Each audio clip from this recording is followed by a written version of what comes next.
منتخب نورسانی تا 16 ساله کشور زیر راهبری سرمربی زین‌الدین رحیموف بازی دویم خود را در مسابقه بین المللی رشد اویفا دویر نمود. نورسانی کشور در این دور بر همسالان خود از گندوراس پیروز گشتند. وخوری با حساب 3-1 ختم شد. گل‌های منتخب کشور را ابوبکر سلیمانوف، بیلال بابویف و مسرور غفورов مؤلفی نمودند.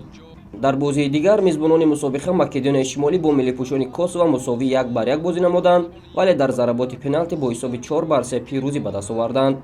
منتخب نورسانی تا 16 ساله کشور ما در دور اول از مکدونیای شمالی در سلسله ضربه‌های 11 متره شکست خورده بود. کوسوو باشد از گندوراس 3 امتیاز ستانیده بود. همکنون بعد دو دور رقابت‌ها منتخب‌های تاجیکستان، مکدونیای شمالی و کوسوو در حسابشان 4 امتیازی است. طبق رگلامنت برگزاری مسابقه برای غلبه 3 امتیاز، برای پیروزی در ضربات پنالتی 2 امتیاز و برای باخت در سلسله ضربه‌های 11 متره 1 امتیاز داده می شود. بازی آخرین نورسان کشور ما 8 می با یکچینی تا 16 ساله کوسوو دویر خواهد شد.